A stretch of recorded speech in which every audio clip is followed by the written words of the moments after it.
This is the story of Kenneth Randall, M.D. Kenneth Randall is more than a mere character of fiction. He is the personification of the spirit, the ideals, the disappointments, the sacrifices, the struggles, and the hopes of literally hundreds of physicians who throughout the years saw and what's more did something about the needs for advancement in industrial medicine.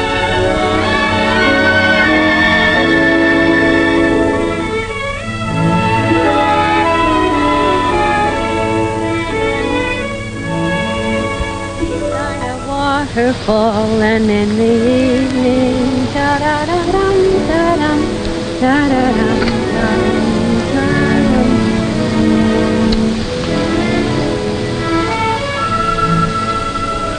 You know, Dr. Kenneth Randall, you're a very wonderful man. That's right. And come to think of it, you're a very, well, to say the least, a very brave young woman, Mrs. Randall. Brave? Why do you say that? Why? Because you married me. Oh, but don't misunderstand. Actually, you have a wonderful catch in me. A brilliant young surgeon, fresh from an exciting career as an underpaid intern. But ready now to conquer the medical world and lay it at your feet. Ah, yes, I can see it all now. A huge banquet. All the prominent medical men in the country gathered to pay honor and tribute to Dr. Kenneth W. Randall, world-renowned, famous for his great contributions to well, something or other. Of course, you'll be there, too, as my proud little wife. Well, thank you very much for the invitation.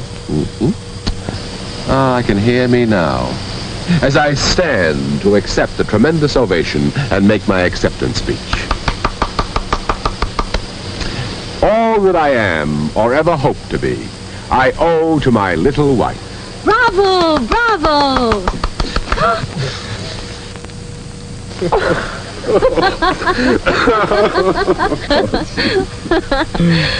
Well, tell me, Ken, if you're such a wonderful catch, why am I so brave to marry you?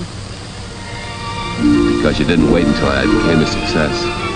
You married me now, before I even have an office of my own. I should call sharing one with Dad in office. Before I even had my first regular patient.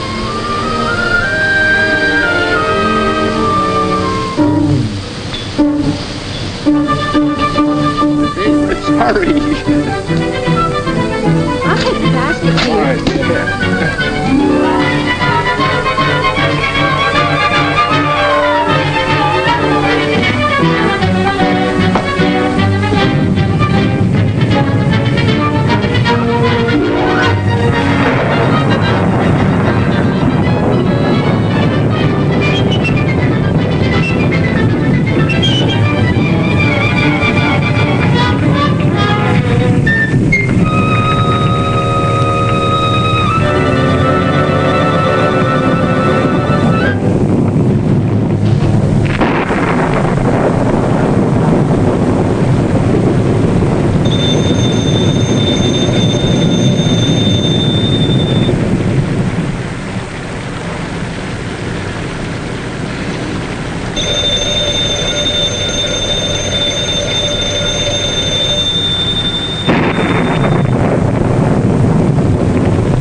Hello? Hello? Hello? Hello? Is it a patient? Hello? There's nobody there. No wonder there's no one there. That's the doorbell ringing. Here's your robe. It's not a factor, dear.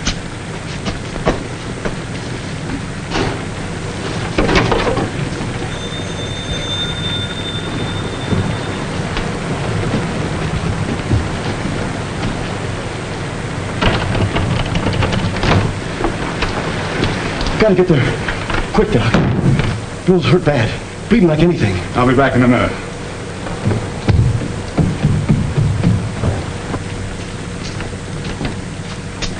Darling, it was a patient. One of the workmen was hurt over at the mill. Oh, I'll get your clothes.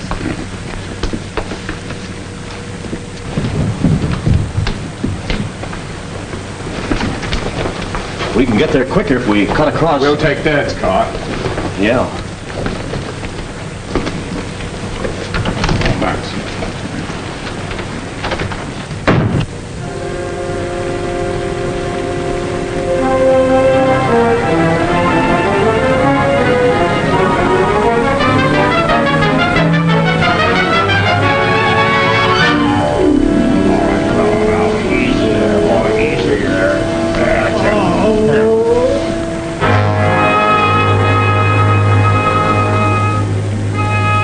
What are you doing there?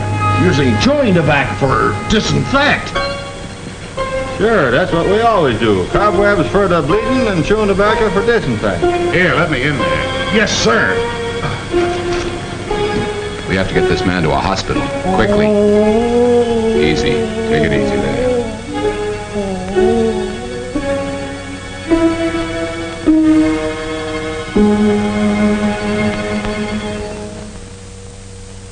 Good morning, Dr. Randall. Good morning, Doctor. Good morning, Doctor. Good morning.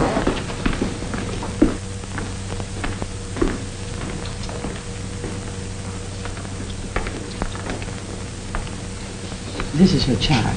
Here. Has my son come in yet, Miss Lane? No, he hasn't, Dr. Randall. Oh, here he is now. Good morning, Dad. Good morning, Miss Lane. Good morning. Say, Ken, I looked in on that new patient of yours just now. Fellow from the mill. I hope you don't mind. Gosh, no, Dad. What'd you think about him? Looks like he'll be all right. Husky fellow. You did a fine job. Splendid piece of surgery. Well, like father, like son, I hope, Dad. That'll take years of hard work. By the way, you'd better accustom yourself to addressing me as doctor, especially around the hospital. I'll do the same. Very well, Dad. Doctor. Excuse me, Dr. Monroe left this for you to look at before you leave. Thank you.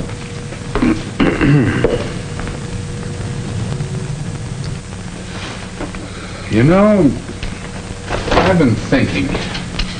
They have quite a number of accidents over there at the mill. I remember as a kid, you were always treating somebody from there, fixing a broken arm or something. Yes, my fees from that mill alone probably put you through medical school. I've been wondering if something couldn't be done about that. The accidents at the mill, I mean. It seems to me that... Well, I doubt if anything can be done about it. There are always accidents, especially in a mill. Men grow careless, something goes wrong with the machinery. No, I don't know. It doesn't seem right to me. Isn't it part of a doctor's job to do everything he can to prevent accidents and sickness as well as to cure them? Of course, but within reason. You can't close every mill and factory in town. Now, you just concentrate on being a good surgeon and don't worry about anything else. Dr. Randall, they're waiting for you in the operating room. Thank you. Oh, by the way, tell Martha I'll be dropping in for dinner tonight.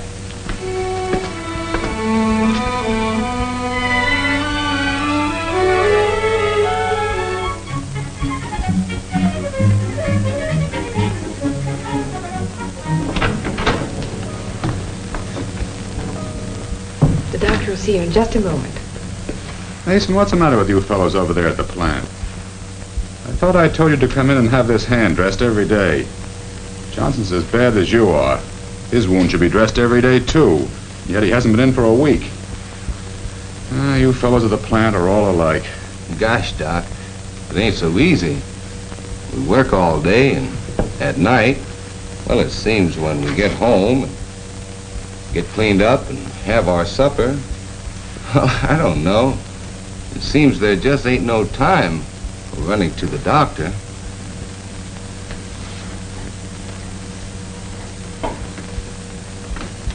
I have an idea. What time do you fellows quit for lunch? About 11:30. Perhaps if you men can't find the time, maybe I can. How would it be if I came over to the plant tomorrow at 11:30? Gee, do you think you could do that, Doc? Gosh, if you can come over to the plant, that'll help things out a lot. All right.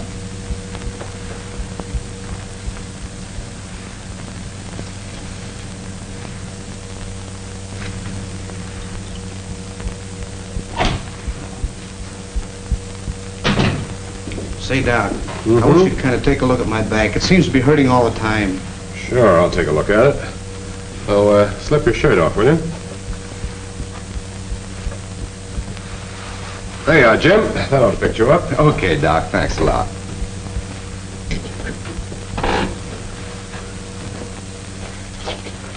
Well, that's it.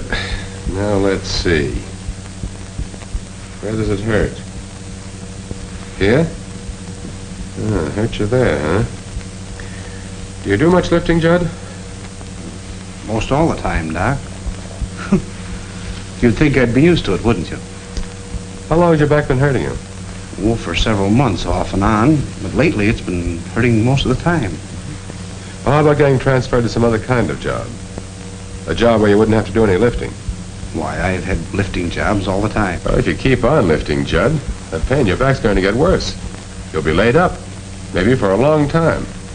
Now, my advice is go see your family doctor as soon as you're through work this afternoon. Get him to give your back a thorough examination and see what he advises you to do.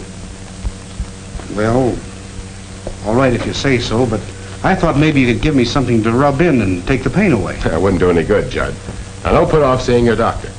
Go see him as soon as you're through work today. Will you? Well, all right if you say so. Got a little cut in my arm, Doc. Did it this morning. As long as you're going to be around here, I thought maybe you'd take a look at it. Mm-hmm. It ain't much. Yep. This morning, huh? Well, let's see here. Did you dress this yourself? Yeah. I see.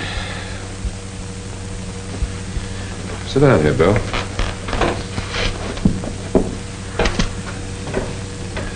Bill, you fellas ought to have a first aid kit around here. Yeah, except we wouldn't know how to use it. Well, I'd be glad to teach somebody to give first aid treatment. Come in handy in cases like this. Say, Art, Yeah, Bill? come on over here. Art's always around helping when anyone's hurt. He'd be a good one to teach first aid to. What's up? Hello, Doc Randall. Well, Doc here wants to know if you want to be his assistant.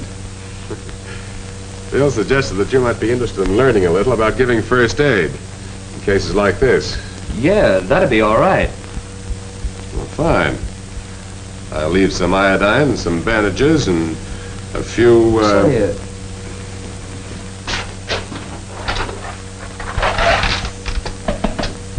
How about putting the stuff in here? I don't use this box anymore. Yes, they'll make quite a medical department. Yes, quite a medical department. One morning, about 3 weeks later, Dr. Randall Sr. was reading a newspaper. What he saw didn't exactly please him. Say, Ken. Oh, hello, Martha. Kenneth, listen to this. Worker threatened suit for alleged back injuries. Decision to sue based on diagnosis of Dr. Kenneth Randall. Well, I hope you realize a thing like that can cost us every good patient we have. I've spent years trying to build up a dignified and successful practice, and then you come along and get yourself mixed up in a thing like this. Son, I wish you hadn't done it. But, Dad, what would you have me do? I suggested he see his own doctor and take his advice. Anything wrong with that? What I mean is, you should have stayed away from the factory in the first place. And, Kenneth, I'm going to seriously suggest that from now on, you do your practicing in this office. Or the hospital surgery. That's your #1 responsibility. And stay away from factories. That's not the life for you. Martha, I'll drop in for dinner tonight. Oh, fine. Martha, I've always felt that for a man to be a success in his own eyes, he's got to be more than just a competent member of his profession. I don't quite see what you're getting at. Well, I mean, to be really successful, or maybe I should say worthy, a carpenter, a tool maker, engineer, preacher, or a doctor should contribute something to the advancement of human progress through his profession. Maybe it's just finding new ways to make something better or cheaper. Maybe it's fighting and working unselfishly for a just cause. Ken, you sound just like a high school valedictorian. Well, maybe so, but I mean it. And as far as I'm concerned, I'm beginning to think that my job is doing something for the advancement of a new kind of medical practice. You? In what way? Well, new from the point of view of a doctor working to cut down sickness and accidents in the town's factories and mills.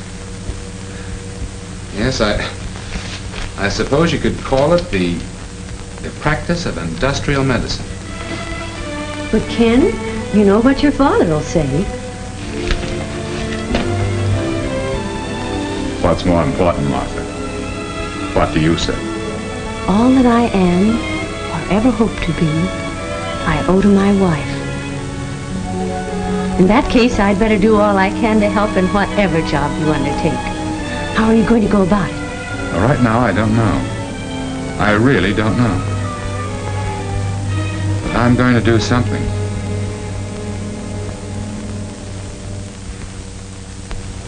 Doctor, Mr. Gregg and I have been talking over the idea of your coming into the plant for a regular period each day. I must say, the idea of a doctor in a factory seems quite unusual to me, to say the least. Sit down, Doctor.